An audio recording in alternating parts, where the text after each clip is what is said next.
स्वागत है आप सभी का हमारे साथ मंथली प्रिडिक्शन में मासिक राशिफल, जिसमें हम बात करने जा रहे हैं नवंबर के महीने में। और नवंबर के महीने में मेष राशि जो हमारी पहली राशि है, इनका समय कैसा रहने वाला है। देखिए, देखते देखते 11th मंथ आ चुका है, यानी 2025 भी खत्म होने की कगार पर है। 2025 में नवंबर का महीना मेष राशि और मेष लगन के लिए कैसा रहेगा, ये हम देखेंगे। देखिए, ये जो प्रिडिक्शन हम करते हैं आपकी जन्म राशि और आपकी चंद्र राशि के आधार पर इसे आप रिलेट करके देख सकते हैं। नहीं पता तो आप अपनी कुंडली खोलें और उसमें अपना चंद्रमा देखें। जहां भी आपका चंद्रमा है वहां नंबर 1 लिखा है तो आपकी राशि मेष है, और फर्स्ट हाउस में नंबर 1 लिखा है तो आपकी जो लगन है मेष है। आपके जो राशि स्वामी हैं मंगल हैं। और बहुत कुछ मंथली प्रिडिक्शन हो या वीकली हो या ईयरली प्रिडिक्शन हो, डिपेंड करता है कि आपके जो राशि स्वामी हैं वो कहाँ पर चल रहे हैं, उनकी स्थिति कैसी है। तो देखिए, यहाँ हम नवंबर के महीने में बात करेंगे सबसे पहले आपके चार्ट की।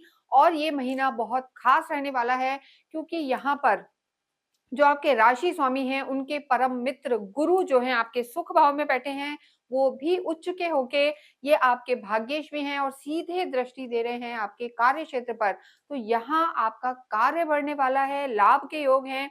और साथ ही साथ रोमांस के देवता शुक्र सीधे आपकी लगन को देख रहे हैं और आपके वैवाहिक जीवन को सुकून भरा यहाँ पर वो बनाने वाले हैं। किस तरीके से आपका चार्ट क्या कहता है, ये हम देखेंगे।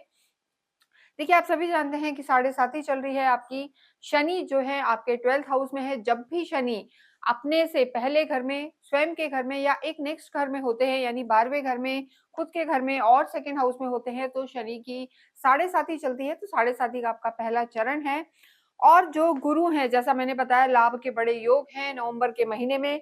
तो गुरु जो हैं आपके चल रहे हैं उच्च के होके आपके सुख भाव में बैठे हुए हैं। ये जो हाउस होता है ये सुख का हाउस है और सीधे दृष्टि देंगे आपके कार्य क्षेत्र को। पंचम में केतु विराजमान है। पंचम जो हाउस होता है लव लाइफ का भी हाउस है, एकेडमिक्स का भी हाउस है। तो यहाँ पर आपके केतु विराजमान है। और वैवाहिक जीवन में सुधार और लाभ के और इंजॉयमेंट के पूरे पूरे योग बने हुए हैं, क्योंकि शुक्र स्वग्रही होके लगभग यहाँ पर 25 दिन आपके यहीं रहेंगे। साथ में सूर्य भी देखिए यहाँ पर विराजमान है। हालांकि सूर्य यहाँ पर नीच के हैं तो वो एक थोड़ा सा प्रभाव रहेगा। बुध और मंगल अष्टम में है और लाभ भाव में यहाँ पर राहु विराजमान है। देखिए, जब भी हम मंथली प्रेडिक्शन या किसी भी चीज की बात करते हैं तो कौन सा ग्रह बदल रहा है इसको जरूर देखते हैं। इस महीने में अगर हम देखेंगे तो देखिए, जैसा मैंने बताया कि ट्रांजिट के आधार पर हम यहाँ पर आपके प्रिडिक्शन करते हैं, क्योंकि सारे मेष राशि मेष लगन सबकी राशिफल एक साथ नहीं हो सकता। ये हम गोचर के आधार पर बताते हैं, लेकिन बहुत कुछ चीजें यहाँ पर आपकी मैच होंगी। लेकिन इसके अलावा अगर आप जानना चाहते हैं पर्टिकुलर आपके लिए आपकी कंसल्टेंसी की क्या कहती है आपकी कुंडली, तो उसके लिए आप नीचे दिए हुए नंबर पर संपर्क कर सकते हैं। देखिए, यहाँ पर जब हम देखते हैं तो शुक्र पहले 2 नवंबर को बदले हैं और उसके बाद शुक्र पुनः बदलेंगे 26 नवंबर को और प्रवेश कर जाएंगे वृश्चिक में। शनि इस महीने में जो लंबे समय से शनि वक्रीय चल रहे थे, मार्गी होंगे 28 नवंबर को। और जो ग्रहों के राजा जिन्हें कहा जाता है वो भी यहाँ पर राशि परिवर्तन करेंगे। सूर्य नीच के चल रहे हैं और 16 नवंबर को सूर्य बदल कर अष्टम में प्रवेश कर जाएंगे। तो कहीं ना कहीं जो वैवाहिक जीवन में थोड़ी सी कटुता चल रही है सूर्य के कारण, वो भी समाप्त होगी।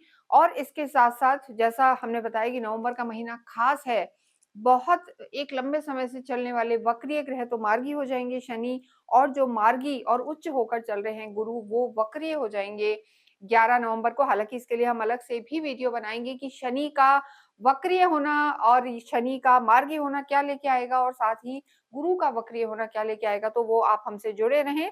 और इसके साथ अगर हम बात करें तो बुध भी यहाँ पर वक्रीय होंगे। बुध भी अपना स्थान परिवर्तन करेंगे एक तरीके से और तुला में प्रवेश कर जाएंगे 23 नवंबर को।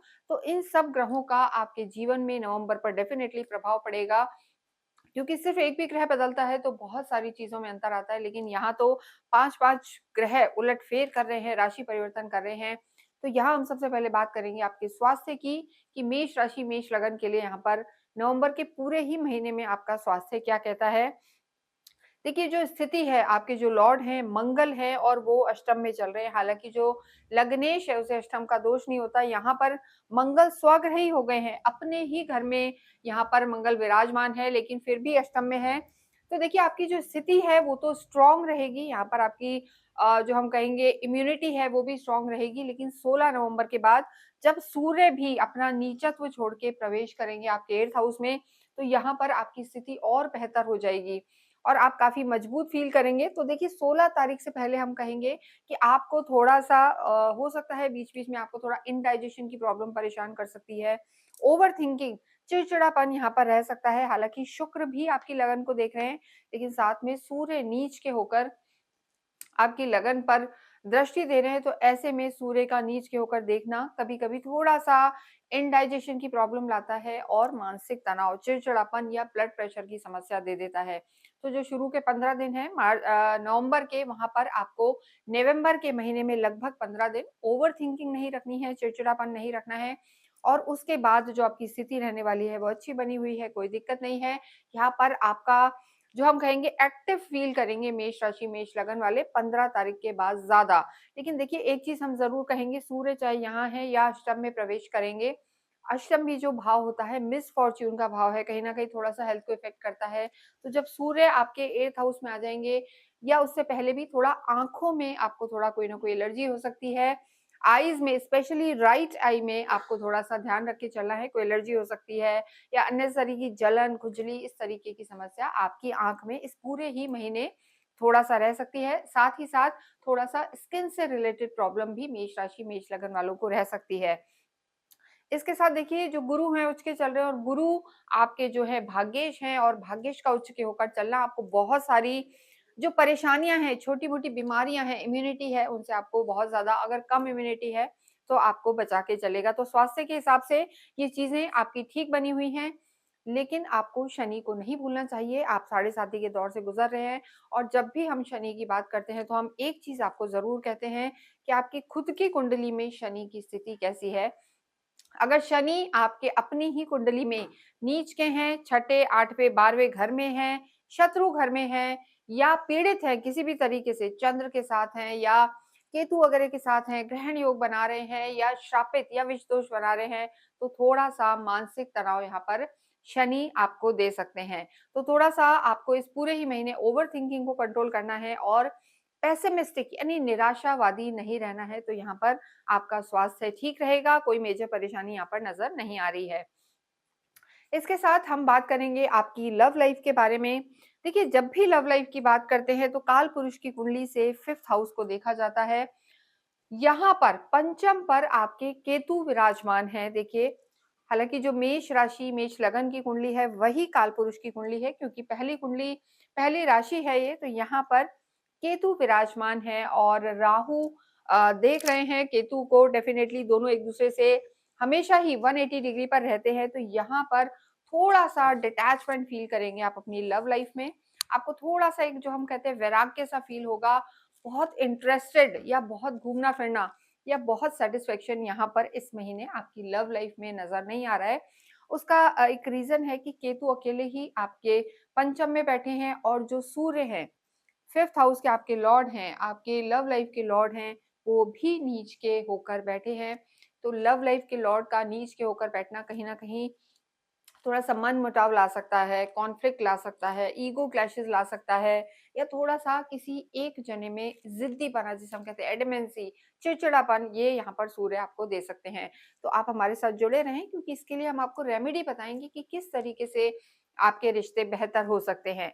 तो सूर्य की स्थिति यहाँ थोड़ा-सा आपकी लव लाइफ़ में नेगेटिविटी डाल सकती है और देखिए 28 तारीख तक तो जो शनि है, वक्रीय चल रहे हैं, तो वो भी 11वें भाव का फल दे रहे हैं, यानी राहु, शनि दोनों कहीं न कहीं एक-दूसरे से थोड़े से इफ़ेक्टेड हैं, तो यहाँ पर आपको अपनी लव लाइफ़ को सँभालना है, आर्ग्यूमेंट्स में नहीं जाना और कॉन्फ्लिक्ट, भ्रम या कन्फ्यूजन की स्थिति हो, तो उसको थोड़ा-सा लेट गो करना है, पकड़ कर नहीं बैठना बात को, इस चीज़ का ध्यान रखें। वैवाहिक जीवन हमने कहा यहाँ पर सुधरता हुआ नज़र आ रहा है, उसका बहुत बड़ा रीज़न है देखिए, जो सप्तम घर होता है, यहाँ से आपके वैवाहिक जीवन को देखा जाता है।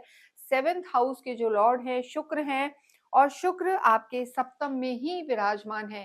देखिए, यहाँ पर शुक्र का होना आपकी लगन को देख रहे हैं, तो इस पूरे ही महीने लगभग 2 तारीख से लेकर और 26 तारीख तक तो यहाँ आपका रोमांस बढ़ता हुआ नज़र आ रहा है, रोमांटिक आप नज़र आ रहे हैं। घूमने-फिरने जाएँगे, मौज-मस्ती रहेगी और आप जो हम कहेंगे एक खुशनुमा माहौल यहाँ पर मेष राशि, मेष लगन के लिए रहने वाला है। लेकिन 16 तारीख तक, 16 नवंबर तक जो सूर्य हैं वो भी नीच के आपके यहीं पर विराजमान है, शुक्र के साथ हैं, दोनों शत्रु होते हैं और नीच के भी हैं।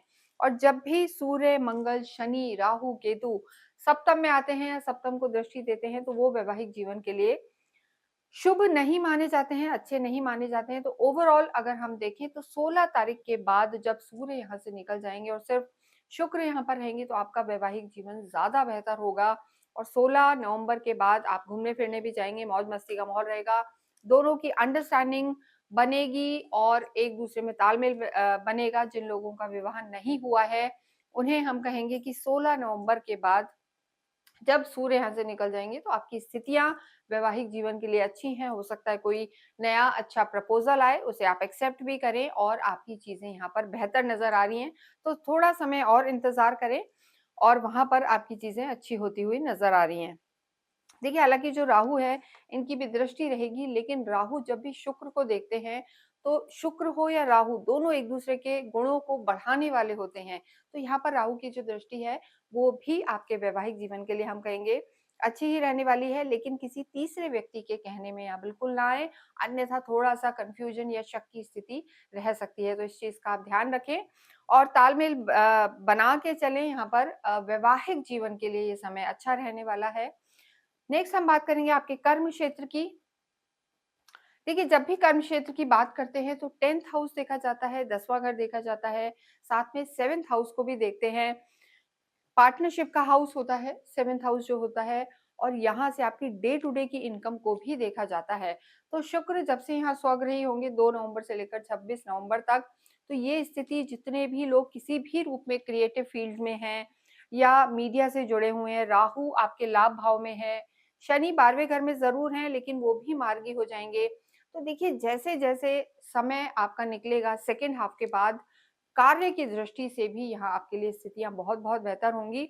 हालाँकि शुरू से ही कार्य की दृष्टि से स्थितियाँ आपके लिए मेष राशि, मेष लगन के लिए बेहतर है। उसका बहुत बड़ा रीज़न है कि उच्च के गुरु सीधे सप्तम दृष्टि से आपके कर्म क्षेत्र को देख रहे हैं, उसके बाद आपके विदेश के घर को देख रहे हैं। यानी जो भी लोग अपने नेटिव प्लेस से, अपने जन्म की जगह से दूर रह के काम करना चाहते हैं, उनके लिए ये महीना खास रहने वाला है, फ़ायदा होने वाला है। और ऑलरेडी जो एनआरआई हैं, बाहर रह रहे हैं, बाहर काम कर रहे हैं, उनको भी लंबे समय से अगर कोई उनका काम अटक रहा था रोक-रुक के काम हो रहे थे, तो वहाँ भी फ़ायदा हो सकता है। तो चाहे आप मीडिया से जुड़े हुए हैं या एआई से रिलेटेड है, आईटी से रिलेटेड काम करते हैं या आपका किसी भी तरीके से प्रॉपर्टी से रिलेटेड कोई काम है या आप क्रिएटिव फील्ड में हैं या फिर आप कॉमर्स बैकग्राउंड के हैं, तो आप सभी को यहाँ पर फ़ायदा होता हुआ नज़र आ रहा है।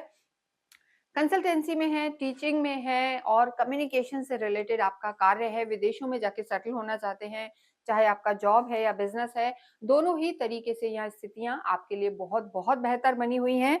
और देखिए सबसे बड़ी बात ये है कि गुरु का उच्च का होके होना और दृष्टि देना आपके कार्य क्षेत्र पर और 12th हाउस पर, यहाँ पर आपका मैनेजमेंट स्किल आपकी बहुत बेहतर होगी, यानी काफ़ी अच्छे से आप चीज़ों को मैनेज करेंगे और कम समय में काम ज़्यादा करेंगे और आपको बहुत ज़रूरत भी है क्योंकि मेष राशि, मेष लगन की साढ़े साती चल रही है, इस वजह से ज़िम्मेदारियाँ आप पर बहुत रहेंगी, प्रेशर फ़ील करेंगे, लेकिन जो गुरु है आपको मैनेजमेंट सिखाएँगे, तो ये महीना कार्य की दृष्टि से आपके लिए नए विकल्प भी खोलेगा, लाभ लेके आएगा।